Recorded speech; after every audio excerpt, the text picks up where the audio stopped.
Hello students, इस video में क्या करेंगे हम क्लास 11 का जो फर्स्ट चैप्टर है सेट्स, मैंने लिखा हुआ टॉपिक क्या सेट्स, इसके बारे में हम क्या करेंगे डिस्कस करेंगे। तो इसमें हम पढ़ेंगे कि सेट्स होता क्या है, ठीक है, सेट्स को लिखते कैसे हैं, उसे डिनोट कैसे करते हैं, उसके टाइप्स क्या होते हैं, ठीक है, इन सब के बारे में इसमें हम क्या करेंगे डिस्कस करेंगे। ठीक है, तो पहले हम बात करते हैं कि सेट्स होता क्या है। तो देखिए सेट की डिफिनीशन है जिसको मैं लिख रहा हूँ, फिर मैं उसको आपको बताऊंगा कि सेट होता क्या है। ठीक है, देखिए set it is the collection of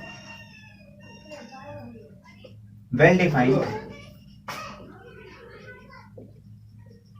non repeated things। Means set की जो डेफिनेशन है बोला गया इट इज द कलेक्शन, मतलब क्या कलेक्शन है। अब कलेक्शन मतलब क्या होता है, जैसे हम लोग क्या करते हैं चीजों का ग्रुप बनाते हैं ना, बहुत सारी चीजों क्या करते हैं एक साथ रखते हैं। जैसे होता है व्हाट्सएप ग्रुप होता है, फिजिक्स का ग्रुप है, केमिस्ट्री का ग्रुप है, मैथ का ग्रुप है ना, इस तरह ग्रुप होता है। ठीक है, तो उस तरह हमारे और भी बहुत सारे ग्रुप्स होते हैं। हम क्या करते हैं उसमें क्या करते हैं चीज़ों को कलेक्ट करते हैं। जैसे हम क्या करते हैं कि अपने जैसे हमसे कोई बोले कि ऐसा करिए आप जितने भी हमारे प्राइम मिनिस्टर है उनका एक कलेक्शन बनाइए, प्रेसिडेंट है उनका एक कलेक्शन बनाइए, या फिर जितने भी हमारे कंट्री में स्टेट्स है उनका एक कलेक्शन बनाइए। ठीक है, या हमारे इंडस्ट्री में जितने भी एक्टर्स हैं उनका कलेक्शन बनाइए। ठीक है, तो हम क्या करेंगे इसको ग्रुप फॉर्म करेंगे, ग्रुप बनाएंगे, कलेक्शन होगा। तो कलेक्शन का मतलब वहीं से मतलब इकट्ठा करना, चीजों को इकट्ठा करना। ठीक है, of well defined non repeated things. देखिए नॉन रिपीटेड का मतलब ये होगा कि रिपीट नहीं करेगा। थिंग्स मतलब वो चीजें, मतलब अगर उस पर्टिकुलर ग्रुप में वो एक चीज एक बार वो चीजें आ गई तो दोबारा वो नहीं आएगी। ठीक है, तो नॉन रिपीटेड मतलब रिपीट नहीं करेगा। थिंग्स मतलब वो चीज बार बार नहीं आएगी, वो अगर एक बार आ गया तो फिर आ गया। बात यहाँ पे आती है वेल डिफाइंड, इसका क्या मतलब होता है। वेल डिफाइंड को अगर हिंदी में बोलते हैं सुपरिभाषित। ठीक है, वेल डिफाइंड का मतलब आप समझ सकते हैं कि एक ऐसा ग्रुप जो वेल डिफाइंड हो, मतलब कि क्या हो, एक डेफिनिट हो, डेफिनिट चीज के बारे में बताया। मतलब कि डेफिनिट का मतलब आप एक तरह से नहीं कि जो नीचे, मतलब कि एक तरह से नहीं कैसे जो फाइनाइट हो। ठीक है, डेफिनिट का मतलब यहाँ पे होगा एक तरह से कि हर एक ग्रुप की क्या होती है, एक प्रॉपर्टी होती है। ठीक है, तो वो क्या हो, वो कोई भी ग्रुप हो एक पर्टिकुलर प्रॉपर्टी के द्वारा डिफाइन किया गया हो। ठीक है, कि हाँ इस ग्रुप की ये प्रॉपर्टी है, इसमें ये एलिमेंट या ये चीजें आएंगी। ठीक है, तब हम बोलते हैं कि हाँ वो एक वेल डिफाइंड है। अब एक ऐसा ग्रुप जैसे प्रेसिडेंट भी आ जाए, प्राइम मिनिस्टर भी आ जाए, चीफ मिनिस्टर भी आ जाए, और भी बहुत को आम आदमी सब कुछ आ जाए, तो वो जो ग्रुप बनेगा वो क्या होगा, वो जो ग्रुप होगा वो वेल डिफाइंड नहीं होगा। ठीक है, उसमें बहुत सारी चीजें आ जाएंगी। ठीक है, तो हम उसकी पर्टिकुलर कोई प्रॉपर्टी को बोल कर नहीं कर सकते कि हाँ इसमें ये लोग आते हैं, ये लोग आते हैं, ये लोग आते हैं। ठीक है, तो वो हमारा वेल डिफाइंड नहीं होगा। तो वेल डिफाइंड का मतलब को समझना कि वेल डिफाइंड होता क्या है। जैसे मैंने एग्जांपल लिया, मैंने कहा collection of good hockey player of India. मतलब जो इंडिया में क्या है, हॉकी प्लेयर है। ठीक है, collection of good hockey player of India, मतलब कि इंडिया के जितने भी हॉकी प्लेयर्स हैं उन सब का क्या कलेक्शन। ठीक है, अब गुड हॉकी प्लेयर, अब कोई भी हॉकी प्लेयर होगा, अब वो गुड है तो कितना गुड है। यहाँ पे गुड की क्राइटेरिया पता है क्या हमें, आप किसी भी हॉकी प्लेयर को सिलेक्ट करेंगे तो क्या बता पाएंगे कि वो कितना अच्छा है कितना बेकार है, आप उसे डिफाइन नहीं कर पाएंगे, क्योंकि आपको यहाँ पे क्या गुड की क्राइटेरिया पता नहीं है। तो इस कंडीशन में देखा जाए तो ये जो हमारा सेंटेंस होगा वो क्या होगा, वेल डिफाइंड नहीं होगा।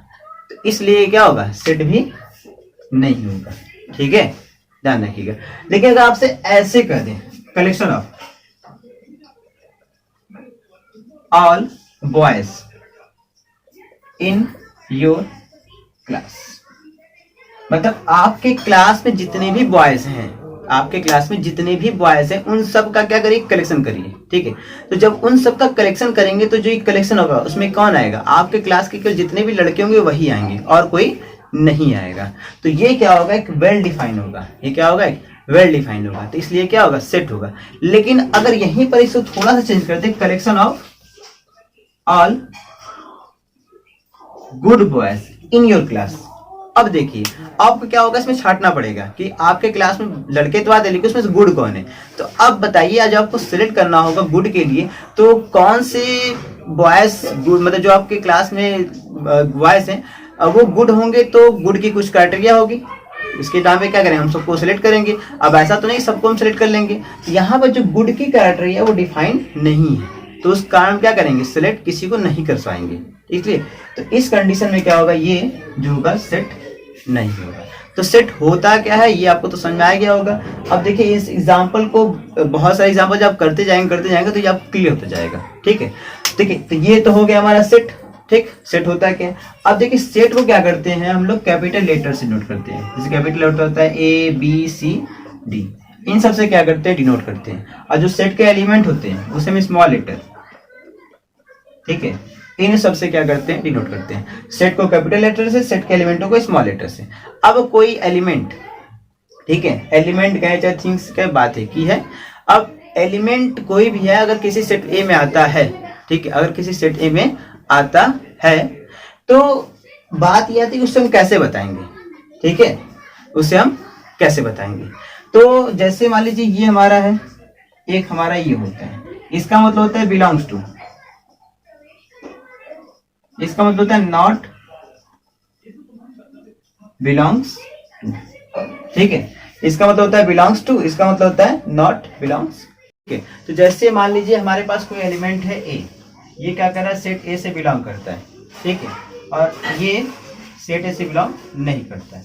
मतलब इसको पढ़ेंगे A belongs to set A, और इसको पढ़ेंगे A does not belongs to या do not belongs to set A, ठीक है। ये हमारा क्या होगा, बिलोंग नहीं करता, ये बिलोंग करता है। तो अभी तो हमने क्या कि सेट होता क्या है, कोई चीज स्टेटमेंट दिया रहेगा, सेंटेंस दिया रहेगा, तो उसको हम कैसे बताएंगे सेट है या नहीं, ठीक।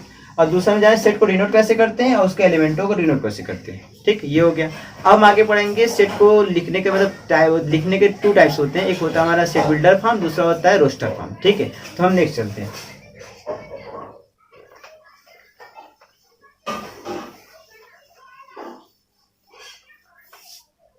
देखिए ये कि सेट के जितने भी एलिमेंट होंगे, सेट के जितने भी एलिमेंट होंगे उसको हमेशा हम क्या करते हैं, कर्ली ब्रैकेट के अंदर ही लिखते हैं, ठीक है, कर्ली ब्रैकेट के अंदर। सेट के जो भी एलिमेंट होंगे उसे हम कर्ली ब्रैकेट के अंदर लिखेंगे, ठीक। अब उसको लिखने के 2 तरीके, तो मैं पहला बता रहा हूँ रोस्टर, या फिर कर दे लिस्टिंग, या फिर कर दे टेबुलर। और तीनों चीजें एक ही है, कहीं रोस्टर लिखा हो, लिस्टिंग लिखा हो या टेबुलर लिखा हो, तीनों का मतलब एक ही है, ठीक है। ये होता है कि ये बहुत ही आसान है, ठीक है। जैसे इसमें करते क्या है, बस कि मतलब कि जो हमें दिया रहेगा हमें क्या करना पड़ेगा, उसे लिखना पड़ेगा टेबुलर फॉर्म में। तो इसमें क्या करते हैं, सेट के एलिमेंटों को कर्ली ब्रैकेट के अंदर कॉमा लगा करके लिख देते हैं। जैसे एग्जांपल, कलेक्शन ऑफ वॉवेल, ठीक है, कलेक्शन ऑफ वॉवेल को हमें लिखना है क्या, इस फॉर्म में। तो वॉवेल कितने होते हैं, ए होता है, ई होता है, आई होता है, ओ होता है और यू होता है। इसे क्या कर लेंगे हम, कर्ली ब्रैकेट के अंदर कामा लगा के लिख देंगे। तो ये हमारा क्या हो जाएगा, ये हमारा रोस्टर फॉर्म में हो जाएगा, ठीक है। ये होता है रोस्टर फॉर्म, क्या करते हैं, कर्ली ब्रैकेट के अंदर कामा लगा के लिखते हैं, ठीक है। तो ये हमारा हो गया रोस्टर फॉर्म। इसी तरह का एग्जांपल आप ले सकते हैं, जैसे ले लें ऐसे, second, collection of all natural number less than 5, मतलब ऐसे नेचुरल नंबर का कलेक्शन जिनका जो क्या 5 से कम। तो 5 से कम कितने नेचुरल नंबर होते हैं, 4 ही होते हैं, 1 2 3 और 4। तो इनको अगर लिखना पड़ेगा लिस्टिंग फॉर्म में तो लिखेंगे 1, 2, 3, 4। तो ये हमारा क्या हो जाएगा, ये हमारा हो जाएगा रोस्टर फॉर्म। ये तो पहला हो गया रोस्टर फॉर्म, क्लियर हो गया सबको। अब नेक्स्ट है हमारा सेट बिल्डर फॉर्म, तो उससे देखिए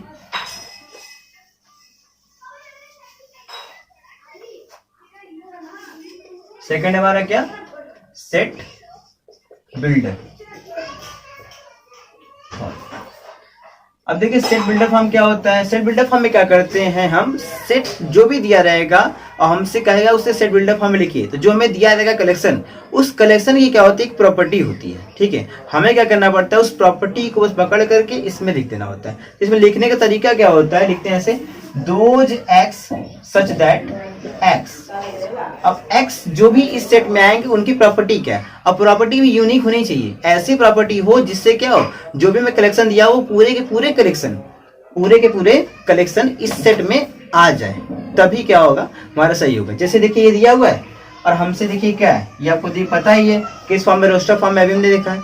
अब अगर इसे हमें लिखना है क्या, सेट बिल्डर फॉर्म में, तो इसकी प्रॉपर्टी क्या है, ये सब के सब वावेल है कि नहीं, सब के सब क्या है, वावेल है। तो लिखेंगे क्या, those x such that x is a Wavell, x हमारा क्या है, वावेल है। अब वावेल जितने होंगे सबके सब क्या होंगे, इसमें आ जाएंगे। लेकिन अगर यही हम लिखते हैं क्या, x such that x is a consonant, क्योंकि कॉन्सोनेंट पे आ जाएंगे, तो x such that x is a consonant, तो ये गलत हो जाता है।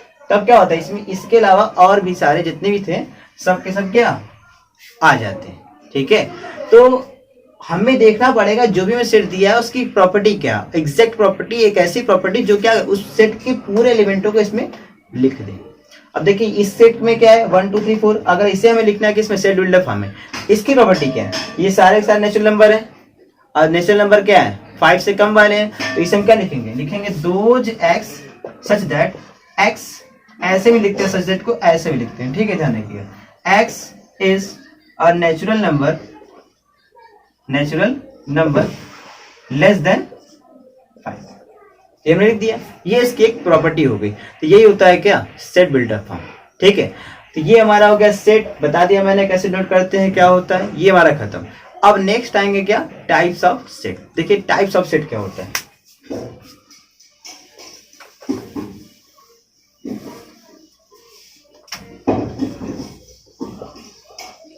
Types of set. अब देखिए टाइप्स ऑफ सेट में पहला हमारा आता है एम्पटी सेट। क्या आता है, एम्पटी सेट। एम्पटी सेट बोले या फिर वाइड सेट बोले, दोनों का मतलब एक ही है, इसका मतलब वाइड सेट भी होता है, ठीक है। तो एक ऐसा सेट जिसमें क्या हो, एक भी एलिमेंट न हो, क्या हो, एक भी एलिमेंट न हो, उसे हम क्या बोलेंगे, एम्पटी सेट बोलते हैं। और इसे डिनोट करते हैं हम लोग क्या, फाई से, ठीक है, फाई से डिनोट करते हैं, फाई का मतलब एम्पटी सेट, ठीक है। तो जैसे मान लीजिए एग्जांपल ले लीजिए, आपको दिया हुआ है कोई ऐसे x such that x is a natural number less than 1। अब आपको एक सेट दिया हुआ है, एक ऐसा सेट ये दिया हुआ है जिसमें क्या है, नेचुरल नंबर का कलेक्शन है, और कैसे, जो 1 से छोटे हो। अब 1 से छोटा कोई भी नेचुरल नंबर नहीं होता है, इस कंडीशन में क्या होगा, इसमें कोई भी एलिमेंट नहीं आएगा। तो इसका मतलब क्या होगा, ये सेट पूरी तरह से क्या होगा, खाली होगा, तो ए इक्वल टू क्या हो जाएगा, 5। ये हमारा क्या होगा, एम्पटी सेट होगा, ठीक है। ये होता है हमारा एम्पटी सेट। सेकंड आता है सिंगलटन सेट। सिंगलटन सेट, अब देखिए सिंगलटन सेट नाम से ये सिंगल मतलब केवल जिसमें एक एलिमेंट होगा, उसे क्या बोलेंगे हम, सिंगलटन सेट बोलते हैं, ठीक है। जैसे अगर मैं यहीं कर दूं लेस देन 2, तो 2 से छोटे कितने नेचुरल होते हैं, केवल एक ही होता है, तो क्या आएगा इसमें, 1 आ जाएगा। तो ये हमारा क्या होगा, सिंगलटन सेट। एम्पटी सेट जिसमें कोई एलिमेंट ना आए, सिंगलटन जिसमें एक एलिमेंट है, ठीक है। अब देखिए कहीं ऐसे लिखा हुआ है, कहीं ऐसे लिखा हुआ है, तब ये क्या होगा, ये देखिए एक सिंगलटन सेट है। मैंने बताया करली ब्रैकेट के अंदर कुछ भी लिखा होगा तो वो क्या है, सेट का एलिमेंट है। अब आप क्या कि अभी तो आपने बताया कि फाई क्या होता है, एम्पटी सेट होता है, तो फाई एम्पटी सेट होता है, ये मैंने बताया। मैंने कहीं ऐसा नहीं बताया कि करली ब्रैकेट के अंदर फाई लिखा है तो वो एम्पटी सेट है, ऐसा बिल्कुल नहीं है। करली ब्रैकेट के अंदर कुछ लिखा हुआ है मतलब क्या है, उसका वो एक एलिमेंट है। सीधी बात है कि घर है पूरी तरह से खाली हो गया तो उसमें कोई भी नहीं है, लेकिन अगर उसमें एक भी कोई बंदा रहेगा तो हम कहेंगे ना घर खाली नहीं, एक बंदा उसमें है। तो इस तरह ये क्या है, एक घर है, एक हाउस की तरह है, इसमें एक व्यक्ति है, और वो कौन है, भाई। और देखिए ये क्या है, ये जो हाउस है पूरी से खाली है, इसमें कोई भी नहीं है, ठीक है। तो ये क्या है, एम्पटी, और ये क्या है, सिंगलटन सेट है। तो एम्पटी सेट को देखिए इससे भी बता सकते हैं हम लोग, मतलब एक सेट बना दे उसमें कोई एलिमेंट लिखे ही ना, तो वो क्या होगा, ये हो जाएगा। तो इससे डिनोट कर दे चाहे हम इससे डिनोट करें, दोनों का मतलब एक ही है। ये हमारा एम्पटी सेट है, ये हमारा क्या है, सिंगलटन सेट। तो ये हमारा हो गया एम्पटी सेट और सिंगलटन सेट। अब आते हैं अपने नेक्स्ट फाइनाइट सेट। तो देखिए नेक्स्ट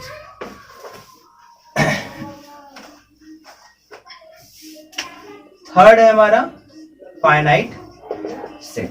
अब देखिए फाइनाइट सेट, ये नाम से ही इसका कंफर्म है, फाइनाइट सेट मतलब जिसमें क्या हो, नंबर ऑफ एलिमेंट फाइनाइट हो, उसे क्या बोलेंगे, फाइनाइट सेट बोलेंगे।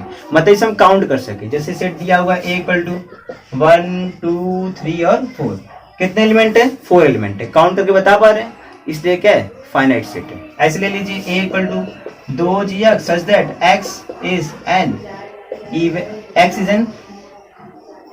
Even prime number. अब अगर x के इवन प्राइम नंबर है, इस कंडीशन में इसमें क्या आएगा, इवन प्राइम नंबर एक ही होता है, कौन सा, 2। इसमें क्या आएगा, एक एलिमेंट आएगा 2। अब इसमें टोटल कितने एलिमेंट हुए, एक एलिमेंट हुआ जो कि क्या है 2 है। ये भी क्या है, फाइनाइट सेट है। लेकिन मैं कहूँ कि मैं a इक्वल टू ले लूँ n नेचुरल नंबर का सेट, तो ये फाइनाइट नहीं है।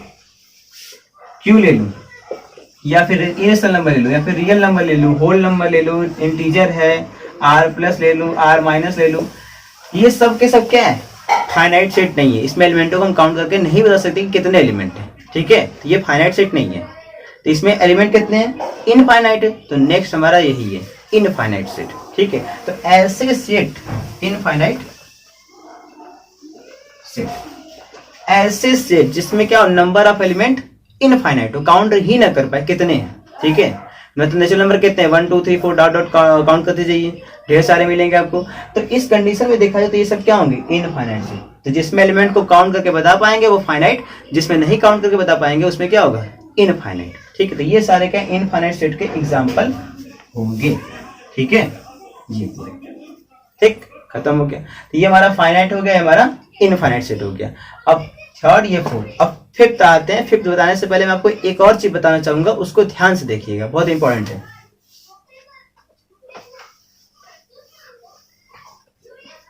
Cardinal number. देखिए हमारे पास अगर कोई भी सेट है A, ठीक है, तो उसकी कार्डिनलिटी को हम ऐसे नोट करते हैं C ऑफ AC, ठीक है। कार्डिनलिटी निकालते कैसे हैं, तो मान लीजिए हमारे पास एक सेट A है 1 2 3 और 4, हमसे कहता है इसकी कार्डिनलिटी बताइए। तो कार्डिनलिटी जो होता है वो फाइनाइट सेट के लिए ही डिफाइन होता है। किसी सेट में नंबर ऑफ एलिमेंट कितने हैं वही उसकी होती है कार्डिनलिटी। इसे नंबर ऑफ एलिमेंट कितने हैं, 4 है, तो इसकी कार्डिनलिटी कितनी होगी, 4, ठीक है। तो एक तरह से आप समझ सकते हैं कार्डिनलिटी जो होती है वो फाइनाइट सेट के लिए ही डिफाइन होती है, इनफाइनाइट के लिए नहीं। क्यों, क्योंकि अगर हम a इक्वल टू ले लें n नेचुरल नंबर, तो इसकी कार्डिनलिटी क्या होगी, इनफाइनाइट होगी, है ना, क्योंकि इसमें क्या है, इनफाइनाइट नंबर ऑफ एलिमेंट है, इसलिए कार्डिनलिटी हमेशा क्या होती है, फाइनाइट सेट की ही डिफाइन होती है, ठीक है। तो ये हो गया हमारा क्या, कार्डिनलिटी। अब देखिए नेक्स्ट जो बताना है मुझे उसको देखिए।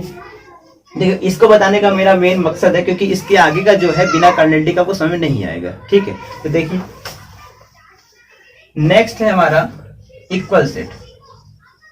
इक्वल सेट, अब देखिए इक्वल सेट, अब देखिए जब इक्वल की बात आती है तो हम जब भी कहेंगे हम इसके इक्वल हैं, तो इसमें देखिए 2 चीजें आती हैं या 3 चीजें आ सकती है, 4 चीजें आ सकती हैं, लेकिन हम इन चारों के इक्वल है, 5 के इक्वल है, ऐसा तो ऐसे ही आएंगी। कभी सिंगल में ऐसी बात आएगी, कभी नहीं आएगी, ठीक है। तो हम बात करेंगे इक्वल सेट का, ठीक है। हम बात करेंगे क्या, इक्वल सेट का। इक्वल सेट क्या होता है, अभी मैंने क्या किया, मैंने कहा कि इक्वल की बात किस में आती है, 2 लोग में, 3 लोग में, 4 लोग में, क्या खुद में नहीं आएगी। हम क्या खुद के इक्वल नहीं सकते, सोचिए, हम क्या हो सकते हैं, खुद के इक्वल भी हो सकते हैं, बिल्कुल, क्यों नहीं। अभी देखिए आप, अच्छा छोड़ दीजिए, पहले इसको देखिए। जैसे हमारे पास 2 सेट है, एक सेट A है और एक सेट B है। अभी जो मुझे बताना था आपको क्लास 12th में, तो मैं यहीं पर बात करता हूँ, उसको देखिए, छोड़िए, हटाइए। तो हमारे पास एक सेट A है, हमारे पास एक सेट B है। हमें कहना है कि ये दोनों सेट इक्वल है। तो पहले बात हमें पता होना चाहिए इक्वल सेट की डेफिनेशन क्या होती है। तो equal set, 2 sets are set to be equal if both have same element. पहला है क्या condition, if both have same element, मतलब पहला ये कि दोनों के पास सेम एलिमेंट होना चाहिए। Second, and have same cardinality, ठीक है। मतलब दोनों का सेम कार्डिनलिटी, मतलब दोनों का कार्डिनल नंबर भी सेम होना चाहिए और दोनों के पास सेम एलिमेंट भी होने ही चाहिए, ठीक है। तो मान लीजिए हमारे पास एक सेट A है 1 2 3 और दूसरा सेट B है 3 2 और 1। देखिए सेट में ऑर्डर का कोई मतलब नहीं होता है, किसी भी को आगे पीछे हम जैसे मन तैसे लिख सकते हैं, वो हमारे ऊपर है, ठीक है। तो जैसे मान लीजिए ये है और B है। अब देखिए जो 1 इसमें तो 1 इसमें, 2 इसमें तो 2 इसमें, 3 इसमें तो 3 इसमें, इसकी कार्डिनलिटी 3, इसकी भी कार्डिनलिटी कितनी है 3। तो इसका मतलब ये सेट क्या है, इस सेट के इक्वल है। ठीक है, तो दो सेट तभी होंगे इक्वल होंगे जब क्या होंगे, दो सेट तभी इक्वल होंगे जब क्या होंगे, उनके पास नंबर ऑफ एलिमेंट सेम होंगे और उनकी कार्डिनलिटी भी क्या होगी, सेम होगी। ओके, अब देखिए हमारा क्या है नेक्स्ट हमारा क्या है, इक्विवेलेंट सेट। ठीक है, देखिए इक्विवेलेंट सेट होता क्या है ना, इक्विवेलेंट,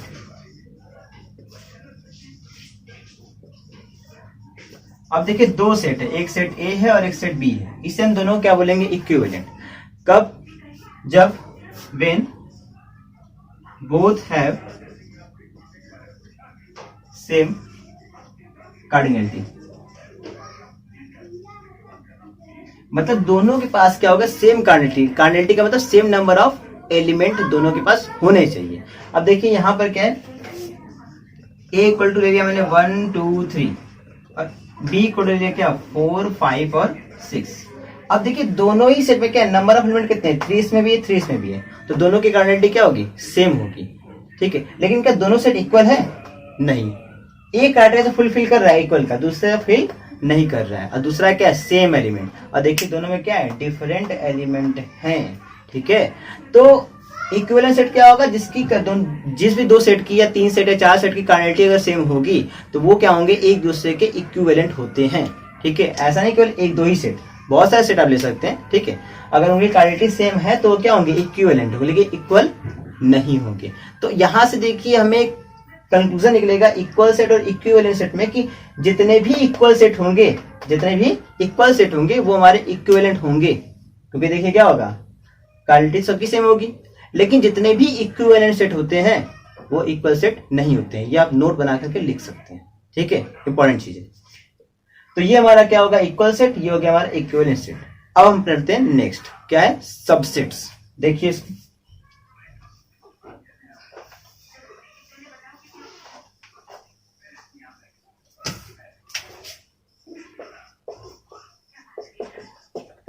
अब देखिए सबसेट्स क्या होते हैं, है ना। जैसे एक हम एग्जांपल ले रहे हैं, ए इक्वल टू में दिया है 1 2 3 और बी इक्वल टू दिया है क्या 1 2 3 4 5 और 6। अब अगर मैं पूछूं दोनों सेट में खासियत क्या है, तो आप कहेंगे सर देखिए सेट बी में क्या है, सेट बी में क्या है, 6 एलिमेंट है, सेट ए में 3 एलिमेंट है। कोई ये कह सकता है, कोई दूसरा कह सकता है जी कि सेट ए के जितने एलिमेंट है वो सेट बी में है कि नहीं। देखिए 1 2 3, ये 1 2 3 पूरी तरह से इसमें है। कोई ऐसे भी कह सकता है कि सेट बी के 3 एलिमेंट सेट ए में है, ये भी तो कोई कह सकता है। 3 स्टेटमेंट है ना। तो अब मैं बता रहा हूँ सबसेट होता है क्या, डेफिनेशन बता रहा है, तभी ना बताएंगे कि तीनों में से सबसेट को कौन बता रहा है। ठीक है, देखिए तो सबसेट क्या होता है, अगर एक सेट ए के सारे एलिमेंट किसी दूसरे सेट बी में हैं, मतलब एक सेट के सारे एलिमेंट दूसरे सेट में हैं पूरी तरीके से, तो हम क्या बोलेंगे, उस पर्टिकुलर सेट को दूसरे सेट का सबसेट बोलेंगे। कहने का मतलब कि इस सेट ए के सारे एलिमेंट, ऑल एलिमेंट्स किसमें है, सेट बी में है कि नहीं है, पूरी तरीके से कंटेन है किसमें, सेट बी में। तो ए क्या होगा, बी का सबसेट होगा। अगर एक भी एलिमेंट ए का बी में नहीं होता तो ए क्या होता है, बी का सबसेट नहीं होता, ध्यान रखिएगा। अब बात है कि ये तो बस का सबसेट होता क्या है, इसको डिनोट कैसे करते हैं, तो इसको डिनोट करते हैं लोग ऐसे, ए सबसेट ऑफ। ठीक है, इसका मतलब होता है ए सबसेट ऑफ बी। देखिए दो साइन है, एक इसका है एक इसका, ये इक्वलिटी को बताता है। इक्वलिटी मतलब क्या, इक्वलिटी मतलब अगर हम ए इक्वल टू ले लें क्या 1 2 3 4 5 और 6। अब बताइए ये जो है इसका सबसेट है कि नहीं। देखिए इसके सारे एलिमेंट इसमें है कि नहीं, तो इस कंडीशन में ये क्या होगा, इसका सबसेट। हम ये भी कह सकते हैं इसके भी तो सारे एलिमेंट इसमें है, तो ये भी क्या होगा, इसका सबसेट। एक्चुअली में क्या दोनों सेट सेम है, इक्वल सेट है, अभी हमने पढ़ा है क्या है, इक्वल सेट है। तो इसका मतलब हमें यहां से ये रिजल्ट पता चला कि कोई सेट खुद का सबसेट होता है। क्या होता है, खुद का सबसेट होता है। ठीक है, ध्यान रखिएगा। तो ये हमारा हो गया क्या, सबसेट। अब ए को तो हम बोल रहे हैं बी का क्या है, सबसेट है, तो बी क्या होगा ए का, तो अगर ए बी का सबसेट है तो बी हमारा क्या होगा, सुपर सेट कहलाता है। क्या कहलाता है, सुपर सेट। तो ए को बोलते हैं सबसेट और इसको बोलते हैं सुपर सेट। ठीक है, अभी तक देखिए मैंने क्या बताया आपको, मैंने इसका मतलब बताया कि कोई सेट खुद का सबसेट होता है। अभी मैंने इसका मतलब नहीं बताया। इसका मतलब होता है कंटेंट होता है, इसका मतलब क्या होता है, कंटेंट इन होता है, ठीक है। अब जैसे देखिए ए इक्वल टू क्या है, 1 2 3 है, इस बी में क्या है, कंटेंट है कि नहीं, कंटेंट है, मतलब ए के एलिमेंट बी में है, हमारे ए के एलिमेंट क्या है, बी में है। तो अगर मैं ए इक्वल टू अगर ऐसे लूं, सिंपल सा 1 ले लूं, ठीक है, सिंगलटन 1 ले लूं, तब देखो ये क्या बी में है कि नहीं, है बी में। अगर मैं ए इक्वल टू क्या ले लूं, 1 2 ले लूं, तब भी देखिए दोनों क्या है, बी में है। तो ये सब भी क्या में मिल रहे हैं, सबसेट ही तो है। तो अब यहां से क्वेश्चन एराइज होगा कि ऐसे कितने सबसेट होंगे जो क्या होंगे, बी में कंटेन होंगे, यहां से क्वेश्चन आएगा। तो अब देखिए इसके लिए हमारे पास क्या फार्मूला है, पहला तो हम पता लगाएंगे कि कोई अगर सेट है तो उसके कुल कितने सबसेट होते हैं। अब कुल होते हैं तो उनको लिखते कैसे, इनको हम सीखना शुरू करेंगे, ठीक है। तो आइए मैं एग्जांपल लेता हूं, इससे आपको बताऊंगा। देखिए जैसे आपको दिया हुआ ए इक्वल टू सिंपल सा है 1 2 और 3, ठीक है। तो मैं पहले बता दे रहा हूं सबसेट के लिए, अगर कोई सेट ए है और उसमें number of element, N of A का मतलब होता है number of element in set A कितना है, अगर पी है तो इसके जो टोटल सबसेट होंगे, क्या टोटल सबसेट ये होते हैं 2 के पावर पी, ये क्या होते हैं 2 के पावर पी होते हैं, ठीक है। तो ये टोटल क्या होते हैं, इसके सबसेट होते हैं। अब पी क्या है, नंबर ऑफ एलिमेंट, तो इस सेट ए में कितने एलिमेंट हैं, 3, तो पी की वैल्यू कितनी हो जाएगी 3, अप्लाई करेंगे तो क्या आएगा 2 के पावर 3, ये कितना आ जाएगा 8, तो टोटल इसके 8 सबसेट होंगे। अब बात है कि उनको लिखेंगे कैसे, तो देखिए लिखने का तरीका है, आपको सेट ए क्या दिया हुआ है 1 2 3, आपको सबसेट बनाना है। तो देखिए हम करते हैं क्या है, सिंगलटन सेट होता है, वो क्या होता है, उसमें एक एलिमेंट आता है, तो इसमें 1 2 3 एलिमेंट है, उसको लिखने का तरीका है, आप सिंगल से स्टार्ट करिए। जैसे मैंने बनाया सिंगलटन सेट 1, इसमें एक एलिमेंट, देखो ये इसमें कंटेन है, मैं इसी तरह सिंगलटन 2 बना लूं, सिंगलटन 3 बना लूं, मतलब सिंगल को मैंने एक साथ अलग अलग एलिमेंट को एक साथ कर लिया, ठीक है, अलग अलग, सिंगलटन 1 सिंगलटन 2 सिंगलटन 3, ये क्या है सबसेट है इसका। इसी तरह मैं अपने सिंगल एलिमेंट के बाद मैं डबल एलिमेंट ले लूं, मैं ले लूं 1 2, मैं ले लूं 1 3, मैं ले लूं क्या 2 3। अब देखिए 1 2 भी इसका सबसेट है, 1 का 2 से हो गया, 1 का 3 से पेयर, इस तरह 2 का पेयर 3 से। अब आप कहेंगे 3 का 2 से बना दीजिए, तो 2 का 3 से लिखो चाहे 3 का 2 से लिखो, दोनों का मतलब एक ही है। मैंने पहले बताया था कि कोई मतलब नहीं, दोनों से एक ही है, ठीक है। तो ये हमारे कुछ सबसेट होंगे। अब देखो सिंगल हो गया, डबल हो गया, बचा क्या ट्रिपल। मैंने पहले ही बताया था कोई सेट खुद का सबसेट होता है तो उसके सबसेट में उसकी भी गिनती होनी चाहिए। अब देखिए 3 तक ही एलिमेंट है तो 3 तक का ही पेयर बनेगा, उसके आगे पेयर नहीं बनेगा। अब आप इसमें और मत अरेंज करिए कि 1 2 3 है तो 1 3 2 कर दें, वो सब के सब इक्वल सेट होंगे, तो उसको हम एक ही बार लेते हैं हमको, ठीक है। तो ये हो गया। अब काउंट करिए 1 2 3 4 5 6 7, टोटल कितने हैं 7 आ गए। अब बताया कितना आ गया 8, मतलब एक हमारा क्या मिसिंग है, ठीक है। तो वो है कौन सा, वो होता है फाई इम्पटी सेट। ये एम्पटी सेट क्या होता है, सबका सबसेट होता है, सभी में कंटेन होता है। क्यों, क्योंकि इसमें कोई भी एलिमेंट होता ही नहीं है तो ये सब में कंटेन हो जाता है, ठीक है। क्योंकि देखिए सेट है, अब इसमें अगर लिखो फाइव कंटेन ही नहीं तो इसका क्या मतलब है, मतलब फाइव एम्पटी सेट है, खाली उसमें रखा हुआ है, सिंपल सी बात है। और बाकी सारे एलिमेंट तो उसमें है ही। तो फाइव क्या होता है, सबका सबसेट होता है, कोई सेट खुद का सबसेट होता ही है। ये क्या है, टोटल हमारे क्या होंगे सबसेट होंगे किसी सेट ए के, ठीक है। अब इसी तरह क्या होता है, 4 एलिमेंट होता तो हम सिंगल बनाया, डबल बनाया तो ट्रिपल का ही पेयर बनता, अब चौथा वाला सिंगल इसी तरह आ जाता, ठीक है। तो ये सेट रहा, सबसेट रहा, टोटल सबसेट कितने होंगे और सबसेट को लिखेंगे कैसे वो मैंने बता दिया, ठीक है। अब नेक्स्ट है हमारा क्या, प्रॉपर सबसेट, उसे देखिए।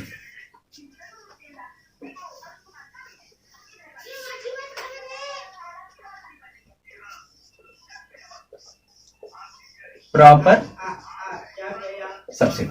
अब देखिए प्रॉपर सबसेट क्या होता है, जैसे हमारे पास एक सेट ए है और एक सेट बी है, हम बोलेंगे ए क्या है, बी का प्रॉपर सबसेट है। कब, जब ए क्या होगा, बी में केवल कंटेन होगा, केवल क्या होगा, कंटेन होगा, तभी क्या होगा, ए बी का प्रॉपर सबसेट होगा, ठीक है। कंटेन के अलावा कुछ और नहीं होना चाहिए, ठीक है। तो सबसेट में क्या था, यहाँ पर ये लगा हुआ था और मैंने बस इसको हटा दिया, बाकी सब तो वही है। तो ए क्या होगा, बी का प्रॉपर सबसेट होगा, ठीक है। तो हम एक तरह से एग्जांपल अगर लेना चाहे तो ए क्या है 1 2 3, अब इसके कितने सबसेट, ये सारे। अब मैंने बताया क्या, केवल कंटेन होना चाहिए, उसके अलावा इक्वलिटी नहीं होनी चाहिए। तो इक्वलिटी इसमें से कौन देगा, ये सब तो देंगे नहीं, ये देगा, तो इसको क्या करेंगे, यहाँ से हटा देंगे, तो ये क्या हो जाएंगे, ये सब के सब जितने भी हैं वो क्या हो जाएंगे, प्रॉपर सबसेट हो जाएंगे। तो सिंपल सा मतलब है किसी सेट के सबसेटों में से उसी सेट को, किसी सेट के सबसेटों में से उसी सेट को हटा देने पर जितने भी सबसेट बचेंगे वो क्या होंगे, प्रॉपर सबसेट होते हैं। ठीक है, ये हमारा हो गया प्रॉपर सबसेट। अब बात यही आएगी किसी सेट ए में नंबर ऑफ एलिमेंट कितने हैं, अगर p है तो उसके टोटल कितने प्रॉपर सबसेट होंगे, कितने होंगे। ठीक है, तो देखिए पहले क्या बताया गया, सबसेट कितने होते हैं, 2 के पावर p। अब बात यहाँ पे क्या आ रही है, टोटल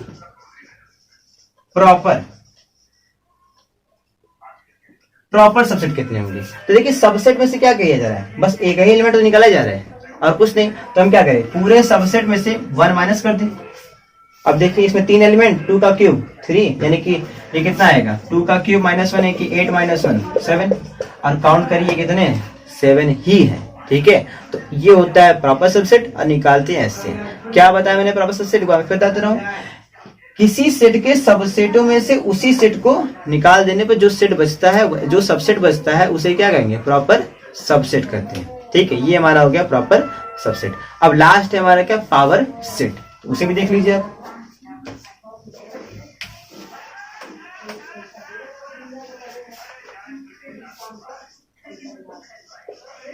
पावर सेट, ये हमारा नेक्स्ट है पावर सेट। ठीक है, तो पावर सेट क्या होता है। ठीक है, अभी तक आप सबसेट जान गए और प्रॉपर सबसेट जान गए, अब देखिए पावर सेट। तो पावर सेट देखिए मैं लिखा हुआ है पावर सेट।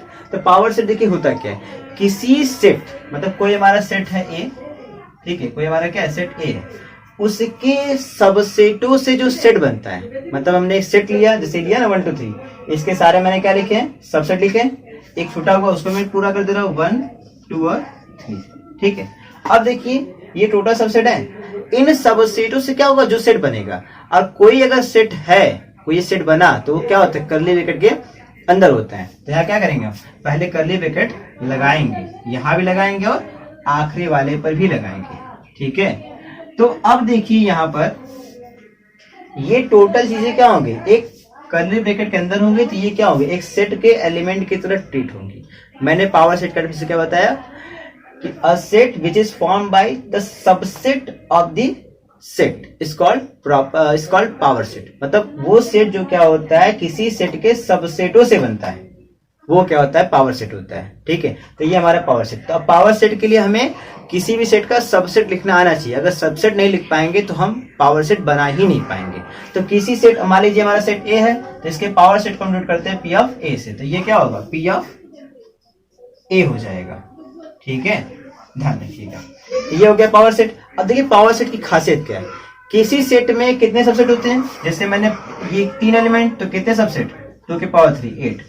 तो किसी सेट के जितने सबसेट होते हैं उतने ही एलिमेंट उसके पावर सेट में होते हैं, उसके पावर सेट में होते हैं, इस बात का ध्यान रखिएगा। ठीक है, ये हमारा क्या होता है, पावर सेट होता है। ठीक, तो ये पावर सेट भी मैंने बता दिया, खत्म। अब लास्ट आपका इंटरवल। तो देखिए इंटरवल क्या होता है,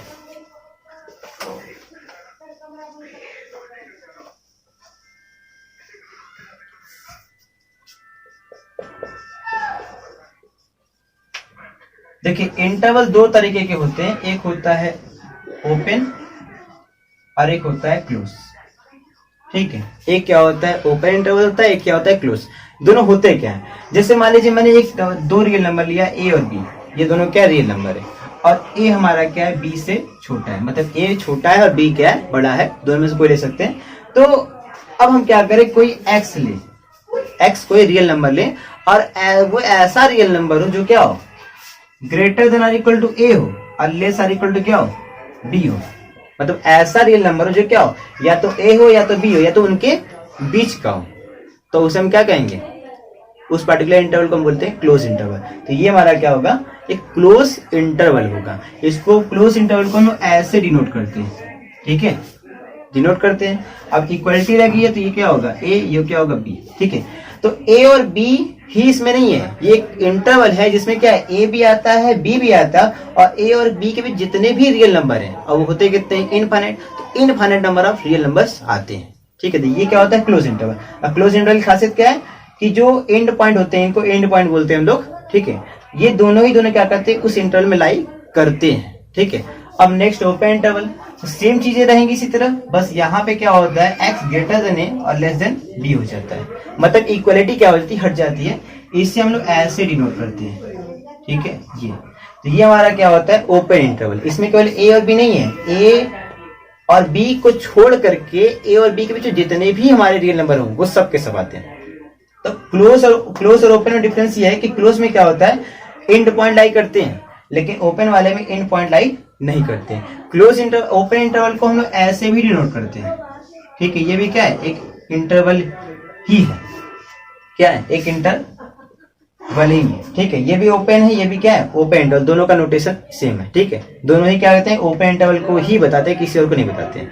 अब इन दोनों के अलावा इस पर दो और बने हुए, एक होता है ओपन क्लोज। तो ओपन क्लोज का मतलब पहले क्या होगा, ओपन, बाद में क्या होगा, क्लोज। तो पहले ओपन और बाद में क्या, क्लोज। तो ये ओपन और ये क्या, क्लोज, ठीक। और दूसरा आता है क्लोज ओपन, क्लोज ओपन। अब देखिए क्लोज ओपन का मतलब पहले क्लोज बाद में क्या, ओपन। तो ये क्लोज और ये ओपन। अब देखिए जहां भी क्लोज लगा रहेगा इंटरवल, वहां क्या आएगा, इक्वलिटी आता है, ठीक है। और जहां ओपन लगा रहेगा वहां पे इक्वलिटी नहीं आता है। अब देखिए ये ए से स्टार्ट बी पे खत्म, तो ए से स्टार्ट हुआ मतलब ए छोटा होगा बी बड़ा होगा, जो पहले आया। तो x ग्रेटर देन ए और लेस देन इक्वल टू क्या होगा, b होगा। किसका मतलब, इसका मतलब हुआ। दूसरा x ग्रेटर देन और इक्वल टू a और लेस देन b, इसका मतलब हुआ ये इक्वलिटी लगाया तो a आ जाएगा, ये आ जाएगा b, ठीक है। तो ये हमारा इंटरवल होता है ओपन क्लोज क्लोज ओपन, ठीक है। तो जब भी किसी चीज को आपको चेक करना है कि वो इंटरवल है कि नहीं, आप क्या करिए, कोई पॉइंट ले लीजिए और चेक करिए उसको, मतलब कि ऐसा पॉइंट लीजिए उनके बीच में आए, ठीक है। अगर वो उसमें लाई कर जाएगा तो हमारा हो जाएगा इंटरवल, अगर नहीं तो इंटरवल नहीं होगा, ध्यान रखिएगा, ठीक है। तो इस वीडियो में मैंने आपको पूरा क्या किया, सेट वगैरह जो भी था मैंने बता दिया। अब नेक्स्ट वीडियो में क्या करूंगा, इसके आगे के जो और कॉन्सेप्ट है, वेन डायग्राम, यूनियन, इंटरसेक्शन वगैरह जितने भी बचे हुए चीजें हैं, मैं उनको क्या करूंगा, डिस्कस करूंगा। और मैं कोशिश करूंगा कि उससे पहले मैं आपको इस पर बेस्ड जितने भी क्वेश्चन है एनसीईआरटी वगैरह में, मैं उनको आपको सॉल्व करा दूं। Okay, thank you very much.